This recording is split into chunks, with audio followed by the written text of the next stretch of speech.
We're back again with Governor Kathleen Sebelius, Governor Ed Rendell, and Congressman Jesse Jackson Jr.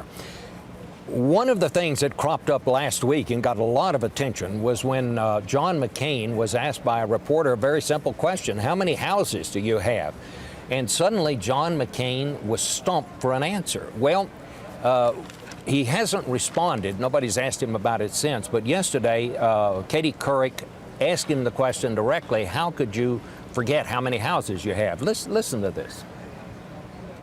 This week, you were roundly criticized for not being able to remember the number of homes you own. How is that possible? How could you not be able to recall that? Well, first of all, let me say that I am grateful for the fact that I have a wonderful life. I spent some years without a kitchen table, without a chair, and I know what it's like to be blessed by the opportunities of this great nation. Cindy's father barely finished high school, went off and distinguished himself in World War II in a B-17, and he came back with practically nothing and realized the American dream. And I am proud and grateful for that.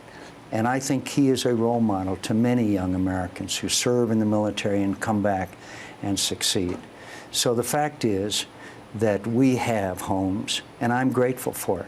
We spend our time primarily in Washington, D.C., where I have a condominium in Crystal City, here in this beautiful Sedona that I'm blessed every moment I can spend here, our condominium in Phoenix, Arizona, and a place over in San Diego.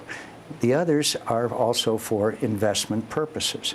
So all I can say is I am blessed to have the opportunity to continue to be part of a country where you can succeed and do well. Well, Governor Sebelius, is that going to cut it? Will that put the issue to rest? Well, I think, Bob, as we talked about before, we need certainly Senator Obama to let the Americans know what his plan is for, as President of the United States, how he's going to help rebuild, restore the middle class. But I think we have an opportunity with a candidate on the Republican side who is totally out of touch with what's happening across American towns and cities. People are in foreclosure. They're terrified they're going to lose their homes, or they've already lost them.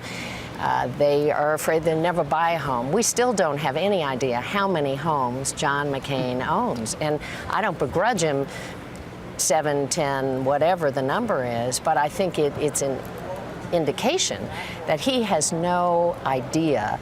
He doesn't support the kind of foreclosure protection that Senator Obama has put forth. He doesn't support stabilizing this market. The middle class tax cut he's put forward is 3 times as big as John McCain's. Over and over and over again, he wants to help people restore the American dream. John McCain has lived the American dream, but he somehow doesn't feel that that should be opened up to all Americans. Congressman? And this convention is about ensuring that John McCain does not get an 8th home. He has 7 homes, that's enough, but public we think housing... it's 7, Jesse. We're not quite sure. Could be 10. Well, we don't want an 11th home. We don't want him in the White House. He says he has 7 kitchen tables. We don't want him to have an 8th kitchen table. And we understand that he has a wonderful life. This is a great country. But millions of Americans at this hour are suffering through a housing market that is collapsed, housing foreclosures. And so when John McCain gets up in the morning and he leaves his house to lock his door, he has to shuffle through a number of keys to figure out which key works in which door, in which home he's at any given time. That suggests, Bob, a significant disconnect between the average American who is experiencing quite a different economy than the one John McCain has been advocating. And I'm sure Governor Rendell and Governor Sebelius can tell you that they're experiencing this in their states. Yeah, and what concerns me more than not exactly knowing how many homes he has, Bob, and Jesse's right, it shows he's out of touch. But when he said in January that Americans have done well under the George Bush economy, he's so out of touch. Hardly any American, except people who make $500,000, $600,000 plus, have done well under this economy. Wages are down.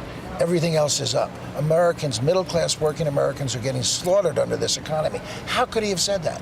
And he wants to continue those policies. I think that's the most terrifying thing. He thinks we have done well, and he thinks more of the same will do even better. That's what we have to let Americans know across this country. He's top financial advisor, talked about the fact that it's a mental recession. We have a nation of whiners.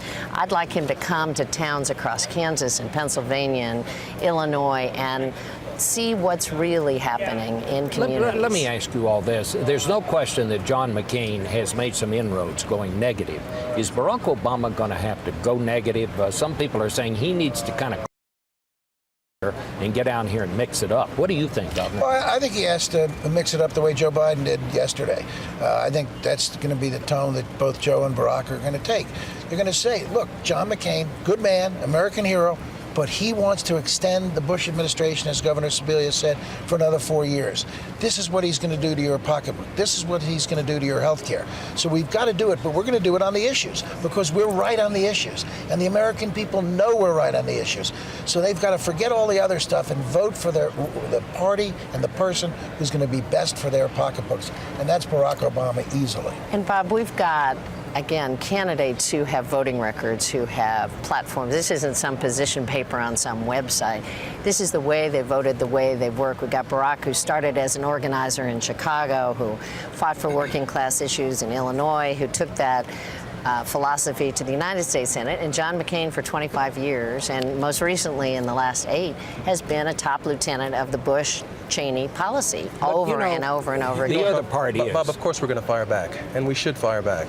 But it can be done in a way that's poetic and substantive.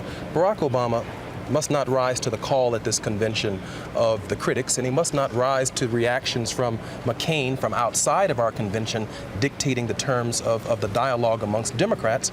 Barack Obama must rise at this convention to the call of history. And if he rises to the call of history, the American people can hear him.